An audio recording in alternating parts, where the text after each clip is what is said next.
Hello everybody, this is Dean here from Dean's Beer Reviews. I'm not sure what the picture's going to be like in here because I'm in a very bright room at the minute. Unfortunately the room I normally use is taken up at the minute, but we're bright red walls, light directly above my head, and this is a very good HD camera, so it's going to pick up everything. So apologies if I look like a big bright blob. I can see myself on the screen, looking right at the screen now, and it looks alright from here I think. Obviously I've swiveled the screen around so I can see myself, but yeah, still, we'll see what Mr. Car's eyes picks up. Anyway, going to do a Trappist. We haven't done one of those for a while, have we? A Dutch one, the only Trappist brewery outside of Belgium, in the Netherlands. Is it the Sharpskooi? No, it's Koningshoeven brewery, Trappist Abbey, and it is Trappe Tripel. Now we've done the quadruple before, and we've also done the double, and we've done the wit Trappist, which is their wheat beer. I'm going to have to stop looking at the screens for photos. I'm not going to be looking at the camera, am I? So yes, here I am. Yeah, so I've done the wheat beer, I've done the double, the quadruple, and now here's the triple. The only other one I haven't done is the blonde. They do a blonde one, and there's a couple of others as well now, but they're the main ones. But as long as we've done the double, the triple and the quadruple, we've covered the main three Trappist beers in the range. 8% ABV this. I've looked in the bottle, and obviously they're all bottle conditioned. This has got quite a lot of floaters in it, so obviously I'm not going to do halves, I'm going to pour the whole lot. I may get a few chunks floating around, but it doesn't really matter. I'll just show you the bottle there. It's La Trappe. Now, I've just realised something here. There may be a slight flaw in my plan, in that I hope it's just the screen mirroring it, but because I've just held it up to the camera, and it's facing this way, everything's mirrored. So that says La Trappe. I'm getting it backwards and inside out on the screen. It's the first time I've had a camera like this, so apologies if you're getting it backwards there. But it's La Trappe Tripel, Trappist.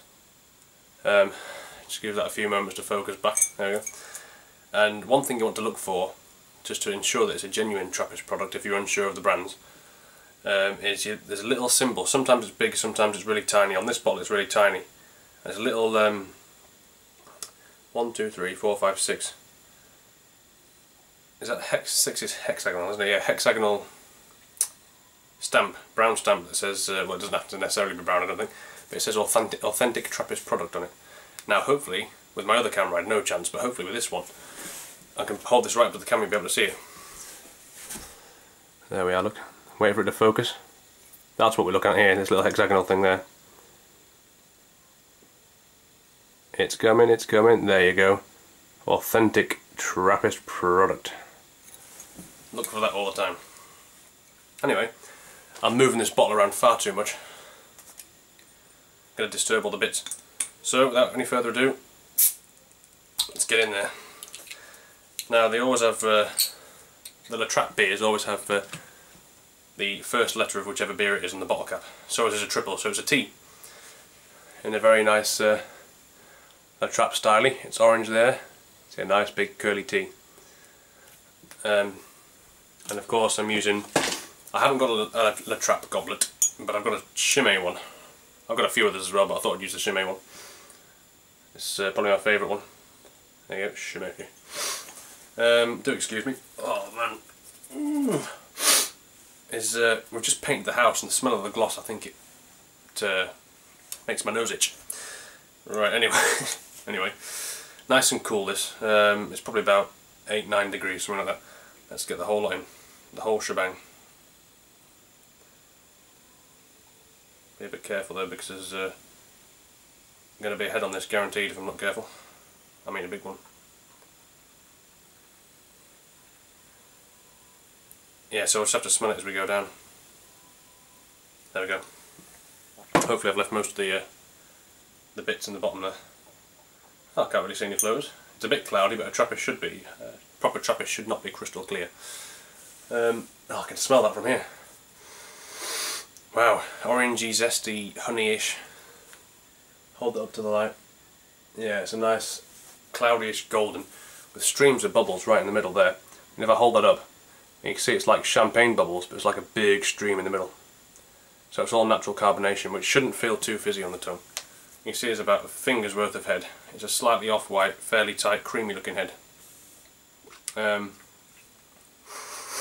Nice golden, hazy straw.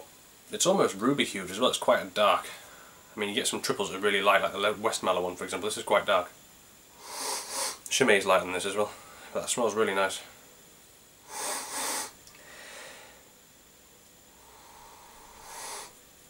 Wow, yeah, it's there's hop in there as well. I can smell hops, fruity malt, citrusy, orangey notes, and sort of sweet honey notes. A bit of vanilla, oaky sort of. Man, that smells really nice. I'm going to get it down a bit further so I can have a better smell, so I've got room to agitate it a bit more without it sloshing over the glass. So yeah, cheers folks.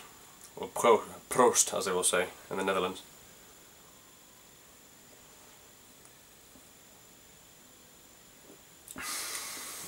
Ooh. Don't forget it's 8% this, so although it may seem easy to drink, which a lot of them do, it's strong, so be careful.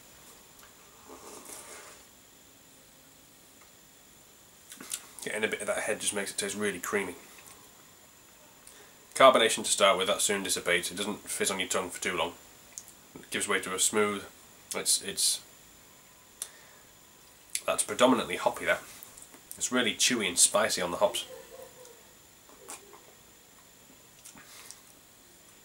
Yeah, spicy. It's fairly malty, but there's predominant fruity hops you can get. Citrusy notes in the taste, sort of. You can get a bit of the honey sweetness as well, the smoothness. But it's definitely, most definitely hoppy. It's really bitter. It's like a long bitter finish as well. But it's pleasant, it's refreshing.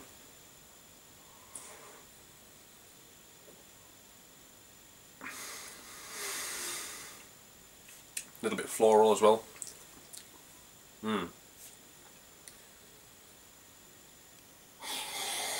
Yeah, more of the same. It smells lovely. And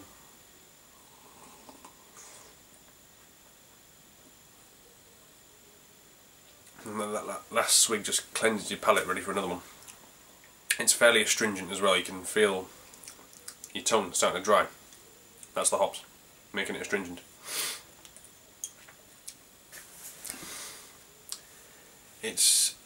It's fairly sweet to start with in the taste, but the sweetness soon disappears and you're just left with a long dry finish. That is the dominant feature of that beer, the long dry finish. The warming alcohol is there in your mouth a little bit. You can feel it, yeah. Not that strongly, but you can definitely sense it in your mouth, the fumes. Sorry, excuse me. Head's gone, which I'm quite pleased about, to be honest. It's more or less gone. I mean, you can see it's fairly loose there. Without pouring beer everywhere. It's a nice bit of lacing on the side there. I mean, that's what you want there, lacing. Sign of a good beer. Not a thick massive head on top, but it's still lacing, even just a little tiny bit. So it's good. Yeah. Yeah, like I say, citrusy notes, it's long and dry in the finish. It's slightly honey hued, a bit vanilla-y and fairly smooth. Not sweet as you would think, but it's got a little bit of sweetness just to balance it all out. It's a good Trappist triple. Expect nothing less from La Trappe. Yep, that beer again. La Trappe Triple. There you go, La Trappe Triple. Fantastic brew. I love the way that some of these Trappist beers as well, just before I go, actually, like with the Chimay we get the ABV de Scormont logo on the actual glass. This has got the, it just says Trappist. It doesn't say La Trappe, it just says Trappist, and there's a little sort of coat of arms thing. It's just imprinted on the glass. I don't know if you'll be able to see that. Oh, you can. Fantastic. Hey, digging this camera. That's easier to see on there than it is with the naked eye. See? Trappist. If you want an explanation of what Trappist means, obviously you can look it up, or if you want to hear me explain it, look back to Dean's Beer Reviews #2. which is Orval Trappist Ale. Incidentally, I might add this is number 70. This beer review. This is the 70th one. So yeah, cool. I'm going to go now and enjoy this. I've rambled on enough. Cheers folks. Prost. Have a good one. Bye bye.